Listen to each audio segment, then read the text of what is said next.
Hi everyone. So in this video, I'm going to be talking about the 7 stages of practice building.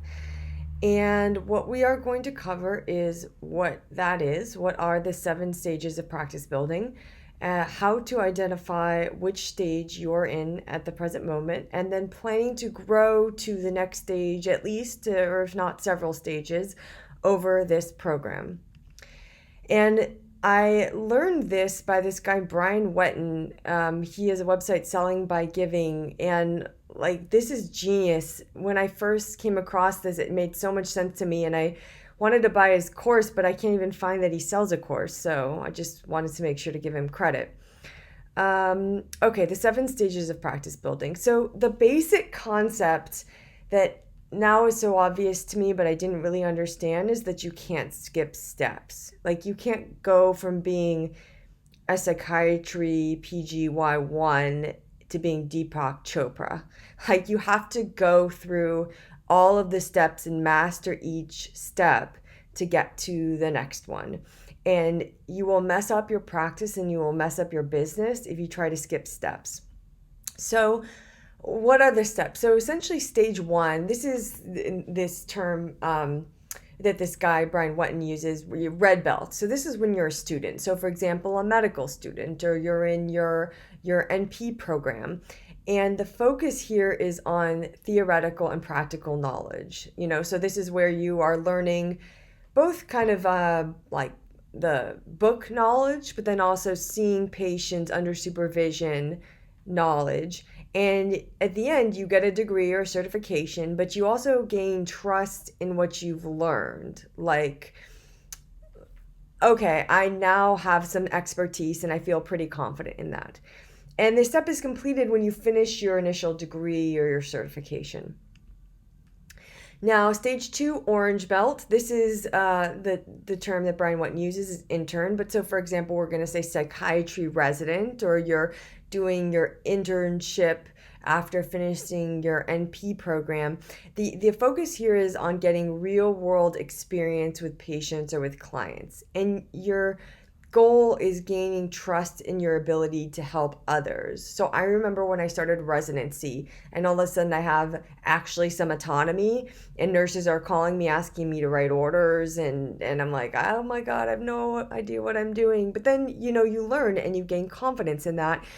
And, you are at the point that you're doing, say, outpatient, you're working with regular, repeat, individual patients, clients, so you can evaluate their progress over time, and you feel good, like, oh yeah, when I prescribe this, it helps, or when I do this psychotherapy technique, it helps, and I feel pretty confident I can help someone. And this step is completed once you've finished your internship or residency. But I put and/or starting charging patients, because if you're, say, PG toward the end of PGY4 and you're seeing patients in a practice, then you've graduated this step. Where you start charging patients, and I don't mean a moonlighting job, I mean where you are billing them, that's when you graduate this step. So stage three, this is yellow belt, apprentice. And some of you watching are going to be at this step. This is the very, very beginning of private practice, where you maybe don't have any patients yet, or you have like one.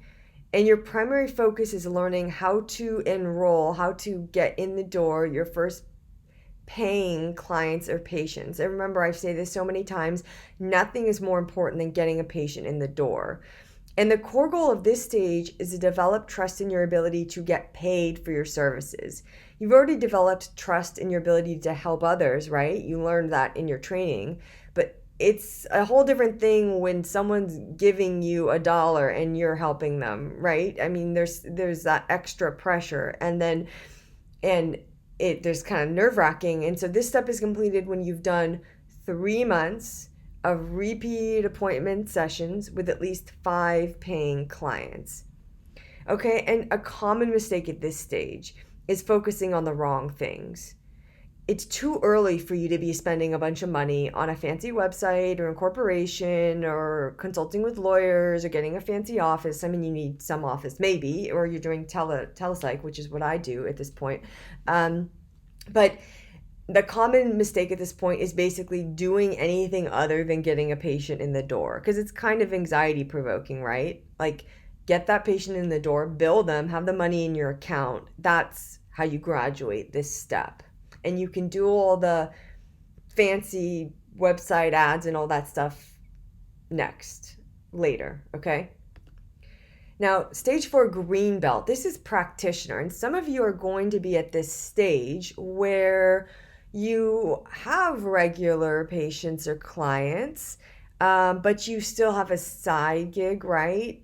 Moonlighting, because you're not making enough just from your practice to sustain yourself. So the point of this stage is to build your practice to the point where you are profiting and with making enough money to live off of, where money is not immediate stress, and that you can quit your moonlighting jobs. And I'm going to teach you the basic systems here in this program, but inevitably it will require some trial and error too on your part, right? Because depending on what geographical area you're in, or what the market is like, or what patient expectations are like in your area, you might have to make some adjustments.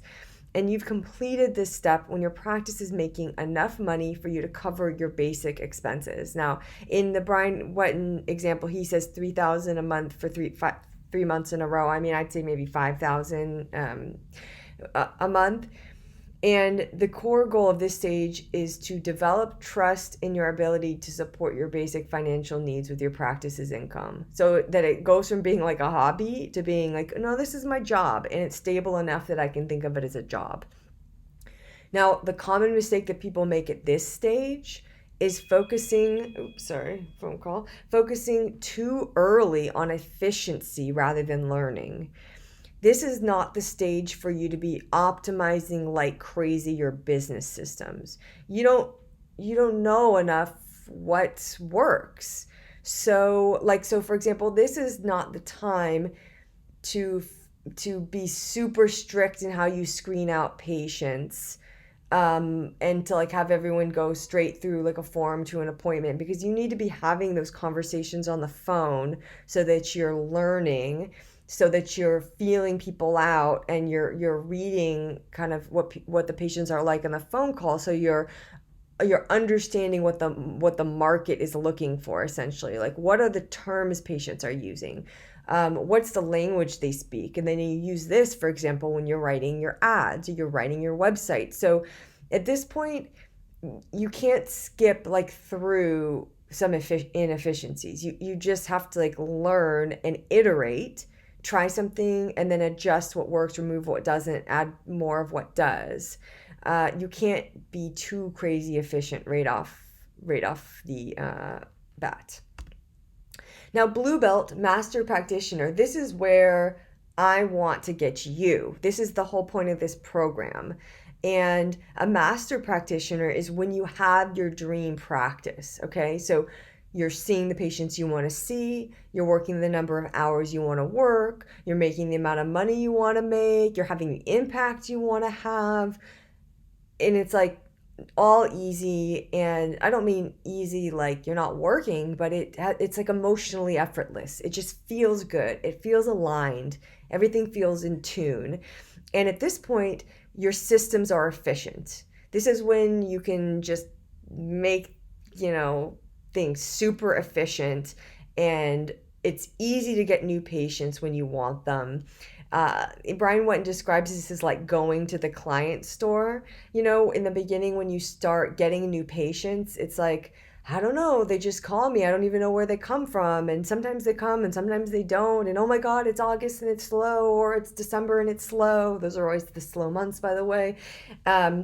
You've reached this stage when you know exactly where your patients come from. You know how many are going to come a week. You know what your best referral sources are. You even have something like ad set up so you can turn on the spigot and turn off the spigot.